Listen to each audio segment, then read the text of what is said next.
AFC challenge league সামনে রেখে রোববার থেকে অনুশীলনে নামছে বসুন্ধরা কিংস। তবে টুর্নামেন্ট ঘিরে বাড়তি প্রত্যাশা নেই বলে জানালেন ক্লাবের টেকনিক্যাল ডিরেক্টর বাইজে জুবায়ের নিপু।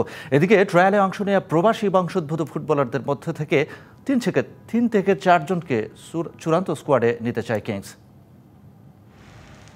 এক সপ্তাহ আগেই মাঠে নেমেছে ঢাকা আবাহনী, লক্ষ্য এএফসি চ্যালেঞ্জ কাপ। তবে এখনও অনুশীলন শুরু করেনি দেশটির অন্যতম সফল ক্লাব বসুন্ধরা কিংস। চলমান মৌসুমের দলবদলেও তেমন জাঁকজমক নেই কিংস শিবিরে।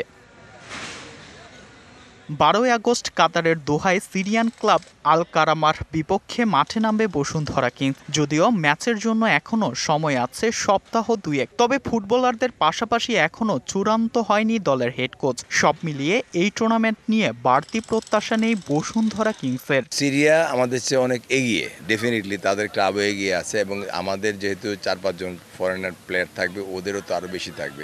আমাদের এই স্বল্প সময়ের মধ্যে একটা টিমের সাথে ইন্টারন্যাশনাল একটা ফাইট হবে, এএফসি কাপে যে খেলা হবে, সেখানে একটা ভালো রেজাল্ট করা এটা দুষ্কর।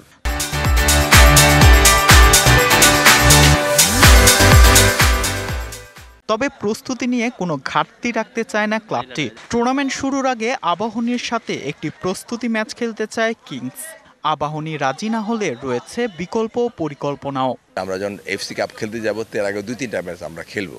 যেমন এখানে অন্য টিমগুলো হয়ে যাচ্ছে, হলে দলে পুলিশ হলে বা ব্রাদার্স ইউনিয়ন বা আরামবাগ অথবা আবাহনী টিম যদি আমাদের সাথে আমাদের গ্রুপে নাই, শুধু আমরা খেলতেই পারি। গত মাসে শেষ হওয়া প্রবাসী ফুটবলারদের ট্রায়াল থেকে 3 থেকে 4 জনকে নেওয়ার পরিকল্পনা চূড়ান্ত করেছে বসুন্ধরা কিংস। ইতিমধ্যেই তাদের সঙ্গে আলোচনাও প্রায় সম্পূর্ণ করেছে ক্লাব কর্তৃপক্ষ। হ্যাঁ, এখানে 3-4 জন আছে যাদেরকে সিলেক্ট করছে আমাদের 2 কোচ ছিল, সাথে রক্সি জিলানি, স্পেশালি রক্সি সারাক্ষণে তাদের সাথে ছিল।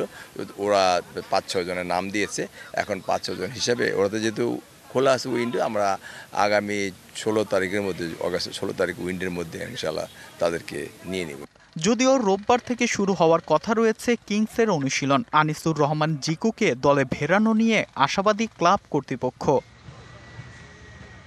Fardin Saju, DBC news, Dhaka.